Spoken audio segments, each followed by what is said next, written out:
ನಮಸ್ಕಾರ ಸ್ನೇಹಿತರೆ, ನನ್ನ ಹೆಸರು ದೀಪಕ್ ಅಂತ. ನಾನು ಬೆಂಗಳೂರು ಸಿಟಿ ಸಿವಿಲ್ ಕೋರ್ಟ್ ಹಾಗೂ ಹೈಕೋರ್ಟ್ನಲ್ಲಿ ವಕೀಲಾಗಿ ಕಾರ್ಯನಿರ್ವಹಿಸ್ತಾ ಇದ್ದೀನಿ. ವಕೀಲ ವೃತ್ತಿಯಲ್ಲಿ ಪ್ರಾಕ್ಟೀಸ್ನ ಮಾಡ್ತಾ ಇದ್ದೀನಿ. ನಾನು 15ನೇ ತಾರೀಕು ಬೆಂಗಳೂರು ರಾಯಲ್ ಚಾಲೆಂಜರ್ಸ್ ಬೆಂಗಳೂರು ಹಾಗೂ ಪಂಜಾಬ್ ಕಿಂಗ್ಸ್ ನಡುವೆ ಕ್ರಿಕೆಟ್ ಪಂದ್ಯಾವಳಿಯನ್ನು ವೀಕ್ಷಿಸಲು ಚಿನ್ನಸ್ವಾಮಿ ಸ್ಟೇಡಿಯಂಗೆ ತೆರಳಿದ್ದೆ. ಆ ಸಂದರ್ಭದಲ್ಲಿ ನಾನು ಒಂದು 8:30 9 ಗಂಟೆ ರಾತ್ರಿ ಸಮಯದಲ್ಲಿ ಊಟ ಎಲ್ಲ ಮುಗಿಸಿ ಬಂದಿರೋಂಥ ಸಂದರ್ಭದಲ್ಲಿ ಒಂದು ಹೋಮ್ ಗಾರ್ಡ್ ಬಂದು ನನಗೆ ಹಿಂದೆ ಬಂದು ಕೂತ್ಕೊಳ್ಳಿ, ನಮಗೆ ಕಾಣಿಸ್ತಾ ಇಲ್ಲ ಹಿಂದೆ ಅವ್ರಿಗೆ ಅಂತೆಲ್ಲ ಹೇಳಿರ್ತಾರೆ. ಹಾಗೆ ಅವರು ನನಗೆ ಏಕವಚನದಲ್ಲಿ ಮಾತನಾಡಿರ್ತಾರೆ. ಹಾಗೆ ನಾನು ಏಕವಚನದಲ್ಲಿ ಮಾತಾಡಬೇಡಿ, ನಾನು ಒಂದು ಹೈಕೋರ್ಟ್ ವಕೀಲ ಆಗಿದ್ದೀನಿ ಅಂತ ಹೇಳೋ ಸಂದರ್ಭದಲ್ಲಿ ಅವರು SI ಅವರನ್ನೆಲ್ಲ ಕರ್ಕೊಂಬಂದಿರ್ತಾರೆ.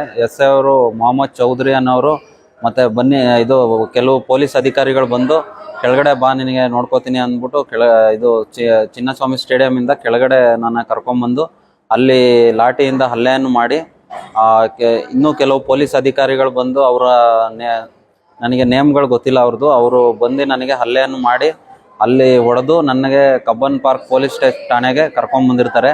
ರಾತ್ರಿ ಸುಮಾರು 9-9:30 ಸಂದರ್ಭದಲ್ಲಿ ನನ್ನ ಕರ್ಕೊಂಬಂದು ಅಲ್ಲಿ ನಮ್ಮ ಎಲ್ಲ ಸ್ಟೇಷನ್ನಲ್ಲಿ ಎಲ್ಲ ಪೊಲೀಸ್ ಅಧಿಕಾರಿಗಳು ಸುತ್ತುವರೆದು ನನಗೆ FIRನ ಅವಾಗೆ ರಾತ್ರಿನೇ FIR ಮಾಡಿರ್ತಾರೆ. ಯಾವುದೇ ಸಂಘಕ್ಕೆ ಒಂದು ಮಾಹಿತಿನ ತಿಳಿಸ್ತೇನೆ ಒಂದು FIRನ ಮಾಡಿ, ಹಾಗೆ ನನ್ನ ಬೂಟ್ ಕಾಲಲ್ಲಿಂದೆಲ್ಲ ಒದ್ದಿ ನನ್ನ ಬರೀ ಕಾಲಲ್ಲಿ ಇದ್ದಂಥ ಸಂದರ್ಭದಲ್ಲಿ ಅವರು ಬೂಟಲ್ಲಿ ಒಂದು 2-3 ಪೊಲೀಸ್ ಅಧಿಕಾರಿಗಳು ಅದನ್ನ ತುಣಿದು ನನಗೆ ಕಾಲು ಫ್ರ್ಯಾಕ್ಚರ್ ಆಗೋ ಥರ ಮಾಡಿ ಮತ್ತು ಹಲ್ಲೆಯನ್ನು ಮಾಡಿ, ಹಾಗೆ ನಿನ್ನ ಬೂಟ್ ಲಾಯರು ಕಾಲಿಗೆ ಬೀಳುವಂಥ ಅಲ್ಲಿ ಸಂತೋಷ್ ಮತ್ತು ಗೋಪಿನಾಯ್ಕನವರು ಕಾಲಿಗೆ ಬೀಳಿಸ್ಕೊಂಡಿರ್ತಾರೆ ಠಾಣೆ ಒಳಗಡೆ.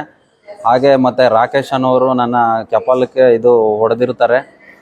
ಹಾಗೆ ಇನ್ನೂ ಕೆಲವು ಅಧಿಕಾರಿಗಳು ಅಲ್ಲಿ ಹಲ್ಲೆಯನ್ನು ಮಾಡಿ, ಹಾಗೆ ರಾತ್ರಿ ನಾನು ಅಲ್ಲೇ ಉಳ್ಕೊಂಡು ಮತ್ತು ಮರುದಿನ 4-4:30 ತನಕ ನನ್ನ ಅಲ್ಲೇ ಇರಿಸ್ಕೊಂಡಿರ್ತಾರೆ ಠಾಣೆಯಲ್ಲಿ.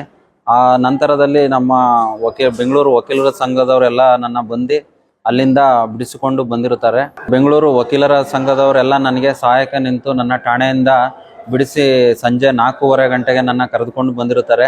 ಹಾಗೆ ನಾನು ಇದರ ವಿರುದ್ಧ ಯಾರು ನನಗೆ ಹಲ್ಲೆಯನ್ನು ನಡೆಸಿರುತ್ತಾರೆ ಅವರಿಗೆ ಒಂದು ಸೂಕ್ತವಾದ ಕ್ರಮವನ್ನು ಜರುಗಿಸ್ಬೇಕಂತ ಪೊಲೀಸ್ ಅಧಿಕಾರಿಗೆ ತಿಳಿಸಿದ್ರು ಸಮೇತ ಯಾರೂ ಒಂದು ಕ್ರಮನ ತೆಗೆದುಕೊಂಡಿರೋದಿಲ್ಲ. ನಾನು ಬೆಂಗಳೂರು ವಕೀಲರ ಸಂಘಕ್ಕೆ ಇದರ ವಿರುದ್ಧ ಕಠಿಣ ಕ್ರಮ ತೆಗೆದುಕೊಳ್ಬೇಕು ಅಂತ ನಾನು ಒಂದು ಮನವಿಯನ್ನು ಮಾಡಿರುತ್ತೇನೆ. ಹಾಗೂ ಪೊಲೀಸ್ ಡಿಪಾರ್ಟ್ಮೆಂಟ್ ಅವರು ನನಗೆ ಈ ರೀತಿ ಹಲ್ಲೆಯನ್ನು ಮಾಡುವ ಮುಖಾಂತರ ಮಾನಸಿಕವಾಗಿ ಮತ್ತು ದೈಹಿಕವಾಗಿ ನನಗೆ ಒಂದು ಕುಗ್ಗುವಂತೆ ಮಾಡಿರುತ್ತಾರೆ. ಇಂತಹ ಅಪರಾಧವನ್ನು ಅಕ್ಷಮ್ಯವಾಗಿ ಖಂಡಿಸುತ್ತಾ ಇದರ ವಿರುದ್ಧ ಸೂಕ್ತ ಕ್ರಮವನ್ನು ತೆಗೆದುಕೊಳ್ಬೇಕು ಅಂತ ನಮ್ಮ ಬೆಂಗಳೂರು ವಕೀಲರ ಸಂಘದಲ್ಲಿ ಒಂದು ಮನವಿ ಮಾಡ್ತಾ ಇದ್ದೀನಿ. ಹಾಗೆ ನನಗೆ ಇಲ್ಲಿ ತನಕ ಬೆನ್ನೆಲುಬಾಗಿ ನಿಂತಿರುವಂಥ ಬೆಂಗಳೂರು ವಕೀಲರ ಸಂಘದವರಿಗೆ ಒಂದು ಧನ್ಯವಾದಗಳನ್ನು ಅರ್ಪಿಸಿ, ಇದರ ವಿರುದ್ಧ ಮುಂದಿನ ದಿನಗಳಲ್ಲಿ ಒಂದು ಕಠಿಣವಾದ ಕ್ರಮವನ್ನು ತೆಗೆದುಕೊಂಡು ನನಗೆ ಹಲ್ಲೆ ಮಾಡಿರುವಂಥ ಪೊಲೀಸ್ ಅಧಿಕಾರಿಗಳನ್ನು ಒಂದು ಸಸ್ಪೆಂಡ್ ಮಾಡುವ ಮುಖಾಂತರ ಒಂದು ನ್ಯಾಯ ಒದಗಿಸಿಕೊಡ್ಬೇಕು ಅಂತ ಎಲ್ಲರಲ್ಲೂ ವಿನಂತಿಸಿಕೊಳ್ತಿದ್ದೇನೆ.